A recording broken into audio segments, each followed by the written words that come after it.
President Joe Biden is announcing a new student loan plan. Let's watch.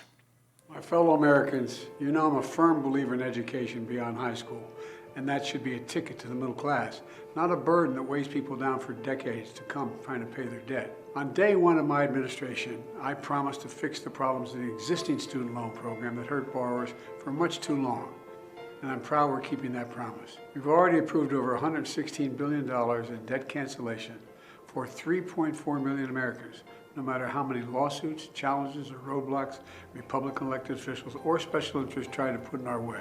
Today, I'm proud to announce a new program called the Soave plan. It's the most affordable student loan plan ever.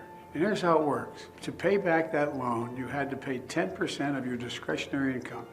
That's all the income available to you after you pay for food, housing, and all your basic needs. Under my new plan, we're reducing that payment to just 5% of your disposable income. That's going to save the typical borrower around $1,000 a year. It's going to give borrowers a little bit more breathing room. And if your annual income is less than $30,000, your monthly payment will be zero until it gets above $30,000. So Biden said very clearly there that he's kept his promise. That's a lie. The promise that he induced voters to the poll with in 2020 was to cancel $10,000 to $20,000 of their student debt, depending on whether or not they were a normal debtor or a Pell Grant recipient, so they would get the $20,000. And additionally, to cancel all student debt for graduates of HBCUs. Regardless of whether or not you agree with that policy, that was his promise. Now he is offering this alternative student debt plan in what appears to be a flagrant bait and switch, without any acknowledgement of the failure to follow through in the first instance, and also no articulation of why he has the authority to meaningfully adjust the terms of student debt in this policy, but allegedly not to cancel the student debt, which is federally held student debt that the government has authority over, in the instance of the original program. Yeah, so conceptually, I think a plan whereby you pay for college by paying back a portion of your earnings for some period of time is not, I'm not opposed to that idea as a system for a way to pay for college. The problem with this plan, and so much of this stuff, but this plan in particular, is the collapse of like a market reason then to keep the actual cost of tuition low. Because, and that's what I'm ultimately concerned about. And ultimately what this whole question about is what education actually costs. You think it should be a free, publicly provided service. I don't think it should be made free, but it needs to be made like actually affordable to the children of the taxpayers who support so many of these institutions. They're public institutions. They could be, the price of tuition could be grappled with by the state legislatures in the states where public institutions exist. If the service is not affordable, what's the point of it?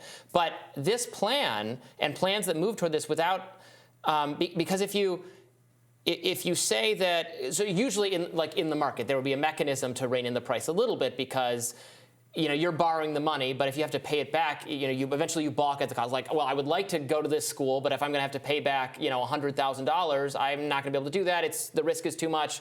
I don't know that I'll get a job that pays that well. I can't do it. But if so, then the college would have some incentive to, at some point, they can't just keep charging. But if it's, well, I'm not going to pay back $100,000. I'm going to pay back a portion of my income, even if that ends up being way less than the loan. But the college doesn't care because the money's being fronted to them by the government. They could just charge, like over time, they'll just charge more and more. Like they could charge whatever they want because you're not going to pay that price. So unless there's like in order for your students to qualify for this program, your institution is capped at charging this much for tuition, we're just going, like this is just a cash grab for the universities. We're going to accelerate. And in fact, the subsidized student loans has already had this impact. Economists have borne this out on the price of tuition. So it's just like we're enriching the coffers of both of these institutions, both public and private. It's just such a bad system. Yeah, Robby, it feels to me like you just made a case for free public education. Because what you're saying is that the colleges get paid regardless because the tuition is federally guaranteed. The government is still paying the cost of tuition.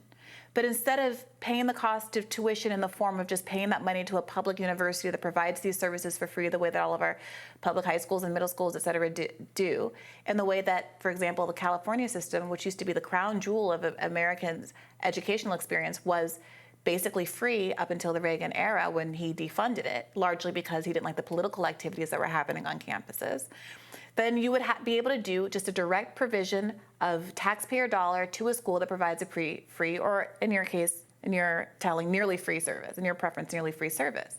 Instead, what we have is a system where you're right, there is no constraint on the ability of these colleges to raise their funds, and that's not being corrected at all by Biden's policy here. Now, I'm sorry to be that person, but there was one person in the race who had a very good chance of winning back in 2020 who had exactly that plan. Bernie's student debt cancellation plan was very purposefully coupled with a free public college and universities plan, because he did understand that this was going to be a problem that kept recurring and that we couldn't necessarily keep just throwing money at the problem without getting to the root causes. At the same time that he appreciated that students, even though the governments were paying colleges for tuition, students were on the back end having to take on the burden of debt that didn't necessarily, one, correlate to them being able to have more viability in the job market as they were promised by these institutions, and also in many cases paying much more than they actually owed in the first instance because of these usurious interest rates of 8% or so. And so to address the fact that so many of us have been paying for so many years in sums that exceeded what we actually owed, there was this recognition that there should be something akin to what biblically was known as a debt jubilee. Clear the slate and let's start again with the newly designed programs.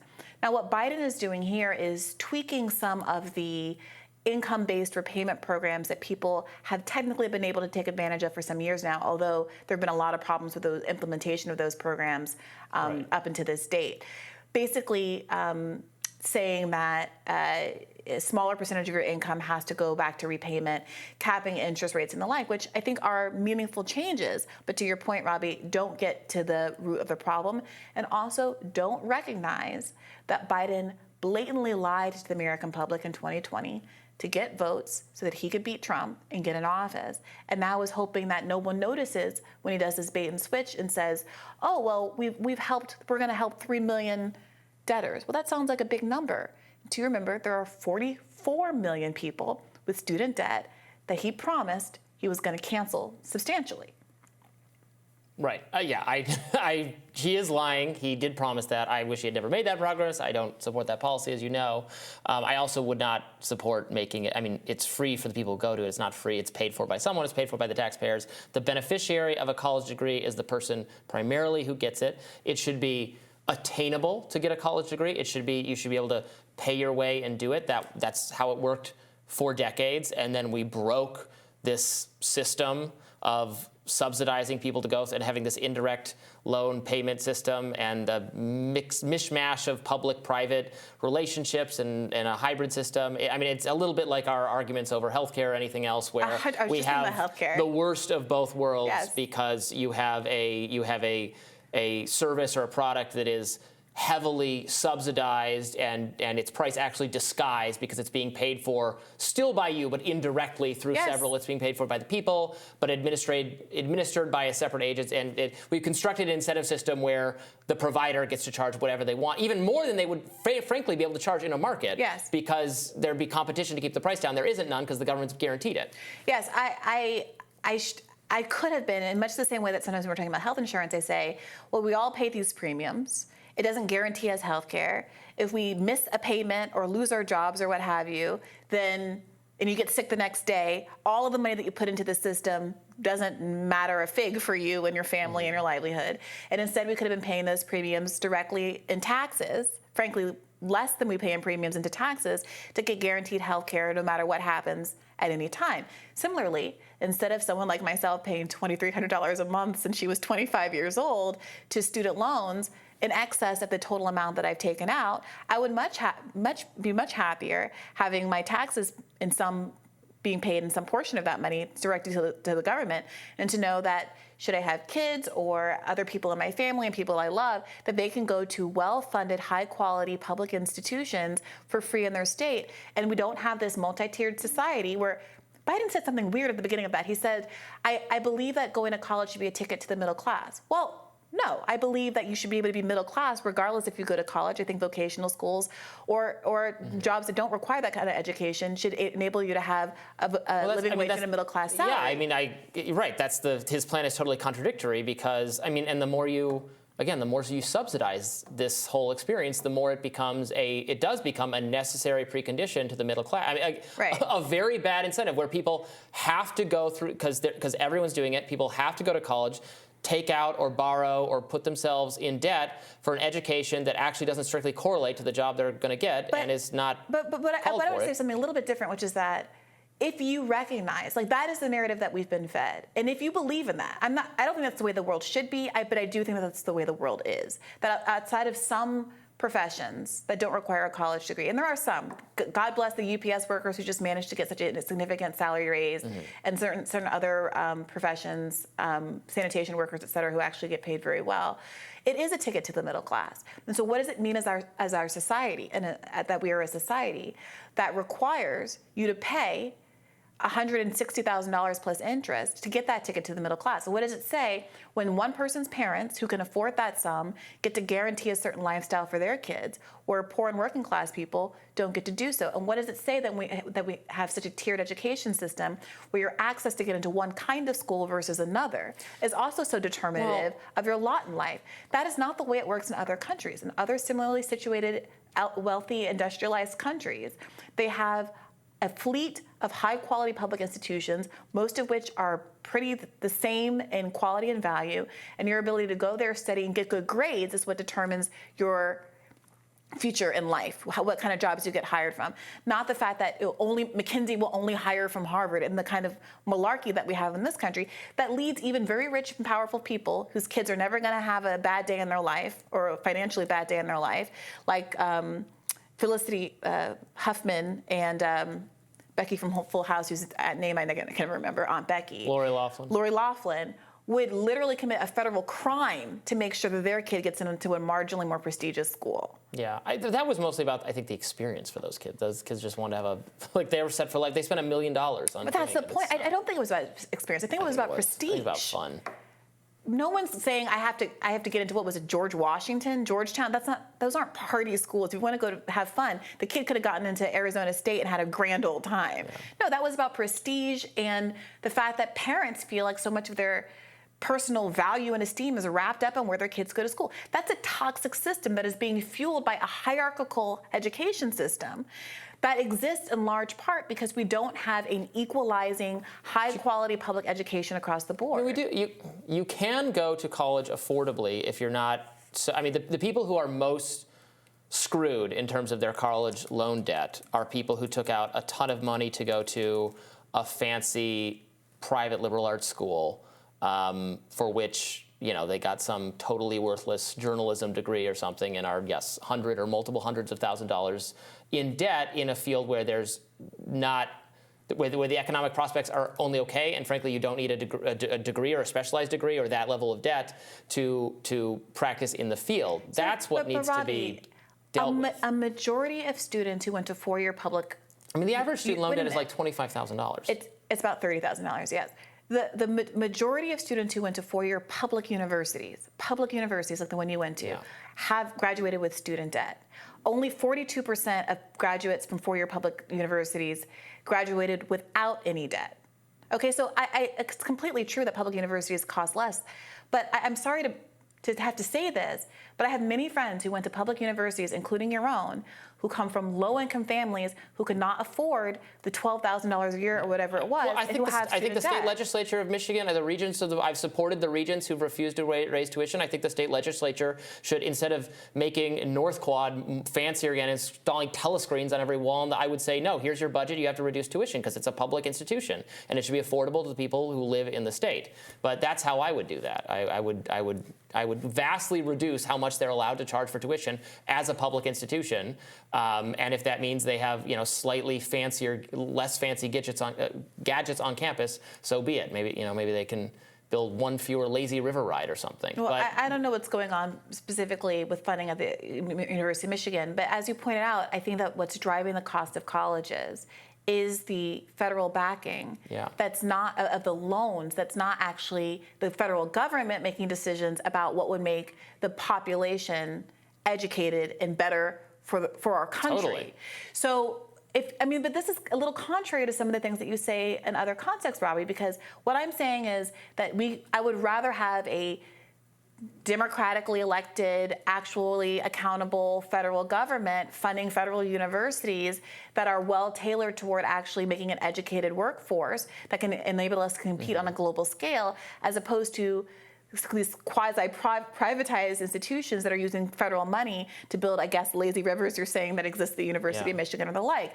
In other contexts, you seem to be very wary of the idea of the government being in control of those kinds of policies. And I understand your concerns, but my feeling is that I would rather have an accountable democratic government and work toward more democracy than to have decisions that are being made that aren't actually tailored to the public well good, especially when it's students, it's 18-year-olds that are being conscripted into paying for it. Yeah, I think I would cancel the subsidy. You've described it as usury. Fine, then there's no reason the federal government has to do that. And a public institution like the one I went to is again, it's like a police department or a K through 12 school or anything. It has to.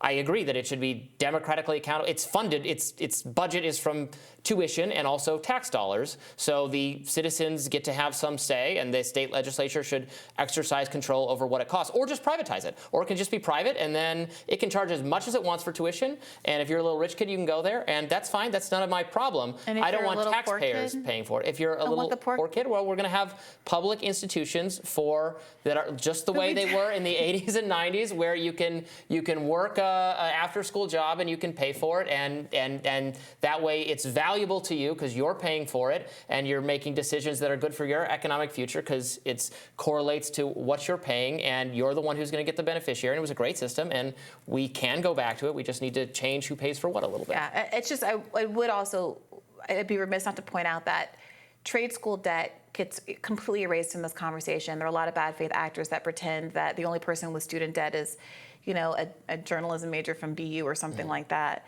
When the reality is, I think the average trade school debt is over $10,000. Or frankly, people who didn't finish. People who have the debt and didn't finish are in the worst shape. Well, someone tweeted at both you and I the other day. It said, Robby, it's not dischargeable in bankruptcy. Why don't you think it should be dischargeable in bankruptcy? And I said, I do think it should be dischargeable in bankruptcy. The reason is they can't repossess the diploma like they would repossess your car is the technical reason. But yes, I think for people who are in catastrophic, insurmountable, can't come out of this debt, then that would be something I would be. 34% of student debtors hadn't attained a degree. 11% graduated from a 2-year program, an associate's degree, and 10% had received a professional certificate, like from a trade school. So this is, there's been a lot of smearing of this policy, trying to put my face on it, when again, people like ASC and I don't qualify for the policy because we earn too much money.